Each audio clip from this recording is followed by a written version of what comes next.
Assalamualaikum warahmatullahi wabarakatuh. Perkenalkan, saya Safira Sarapina Ahyar dengan NIM D1A021281 dari kelas Ilmu Negara C1. Kali ini saya akan menjelaskan tentang sistem pemerintahan yang ada di dunia.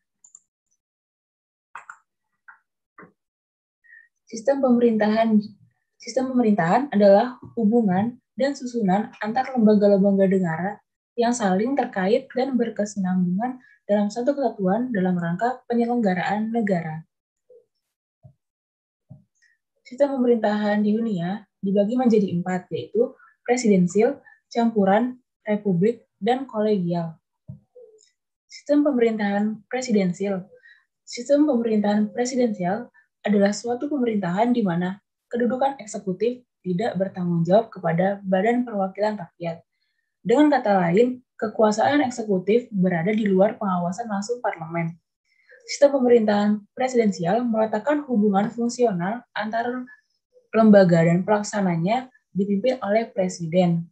Contohnya yaitu Brazil, Indonesia, dan Amerika Serikat. Kelebihan dari sistem pemerintahan presidensial yaitu badan eksekutif lebih stabil kedudukannya. Hal ini dikarenakan badan eksekutif tidak tergantung pada parlemen. Yang kedua, masa jabatan badan eksekutif lebih jelas dengan jangka waktu tertentu. Misalnya di Indonesia, masa jabatan presiden adalah 5 tahun. Hal ini mengikuti dengan masa pemilihan umum dan juga penyusunan program kerja kabinet mudah disesuaikan dengan jangka waktu masa jabatannya. Yang terakhir yaitu legislatif, bukan tempat kaderisasi untuk jabatan-jabatan eksekutif. Jabatan-jabatan eksekutif dapat diisi oleh orang luar, termasuk anggota parlemen itu sendiri. Selanjutnya yaitu kekurangan dari sistem pemerintahan presidensial. Yang pertama, kekuasaan eksekutif dapat menciptakan kekuasaan yang mutlak. Hal ini dikarenakan kekuasaan eksekutif ini berada di luar pengawasan langsung legislatif. Yang kedua, sistem pertanggungjawaban kurang jelas karena adanya pembagian kekuasaan antara eksekutif dan legislatif. Yang ketiga, pembuatan keputusan atau kebijakan publik menjadi tidak tegas karena adanya hasil tawar-menawar antara eksekutif dan legislatif dalam membuat keputusan atau kebijakan publik tersebut. Dan yang keempat, pembuatan keputusan memakan waktu yang lama.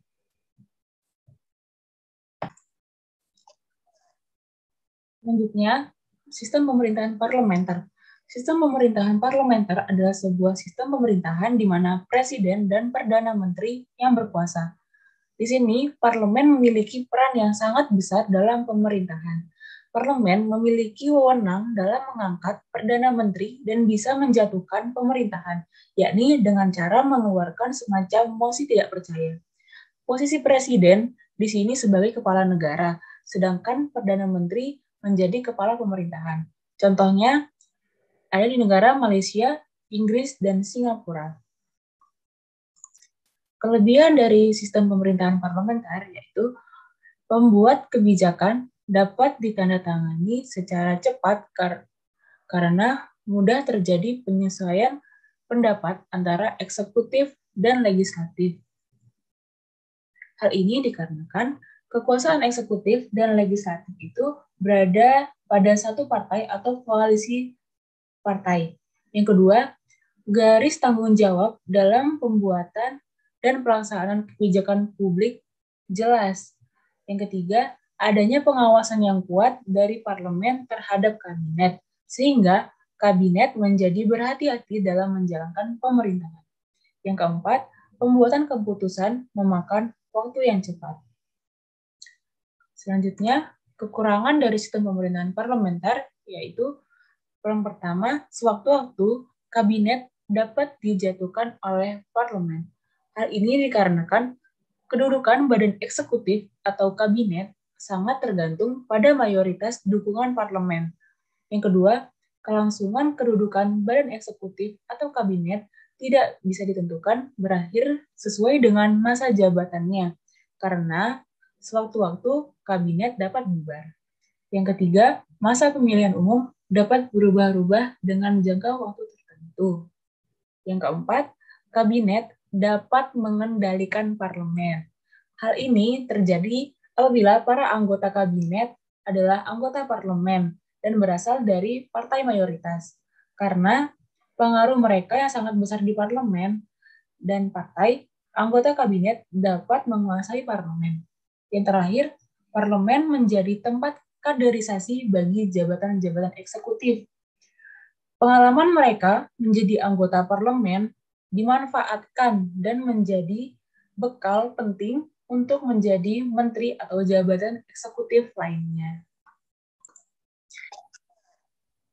Selanjutnya, sistem pemerintahan campuran atau semi-presidensial. Sistem pemerintahan campuran adalah sistem pemerintahan di mana di dalamnya terdapat unsur-unsur sistem pemerintahan presidensial dan sistem pemerintahan parlementer tercampur dan ciri-ciri kedua sistem tersebut sama-sama dianut.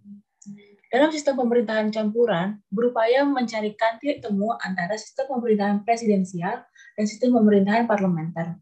Fungsi ganda presiden, sebagaimana dalam sistem pemerintahan presidensial, tetap dipertahankan. Namun, sebagai kepala pemerintahan, presiden membagi kekuasaannya dengan perdana menteri yang menimbulkan dual executive system.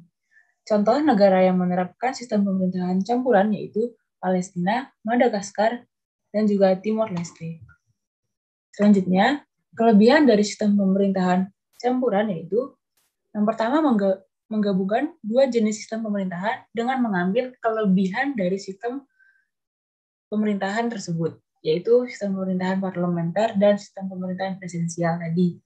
Yang kedua, pemerintahan berjalan lebih stabil karena pusat kekuasaan tersebar dan tidak mudah terjadi perubahan secara tiba-tiba.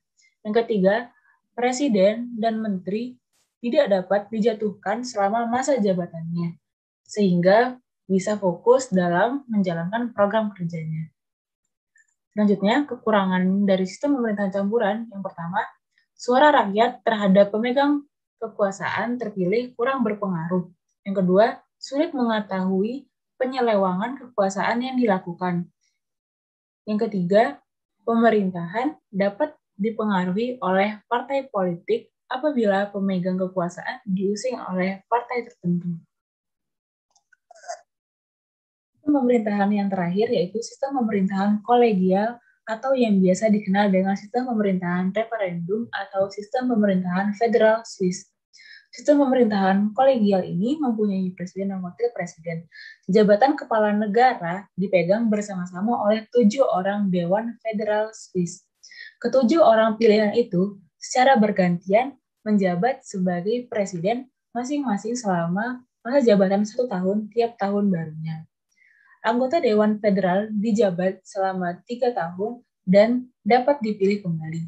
Kewenangan presiden yang terpilih tadi sangat terbatas. Contohnya, negara yang menerapkan sistem pemerintahan kolegial ini yaitu Swiss.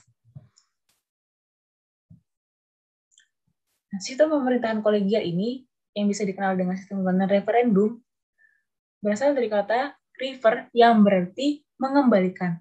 Sistem referendum berarti pelaksanaan pemerintah didasarkan pada pengawasan secara langsung oleh rakyat, terutama terhadap kebijakan yang telah, sedang, atau yang akan dilaksanakan oleh badan legislatif atau badan eksekutif.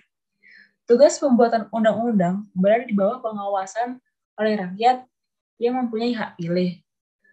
Nah, pengawasan itu dilakukan dalam bentuk referendum. Yang pertama yaitu referendum obligator. Referendum obligator ini merupakan referendum yang harus terlebih dahulu mendapatkan persetujuan langsung oleh rakyat sebelum suatu undang-undang itu diberlakukan. Yang kedua yaitu referendum fakultatif.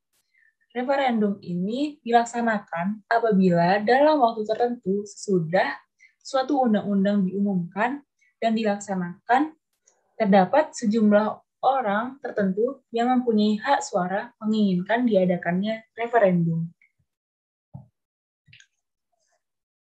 Kelebihan dari sistem pemerintahan kolegial ini, yang pertama, setiap masalah negara, rakyat langsung ikut serta menanggulanginya.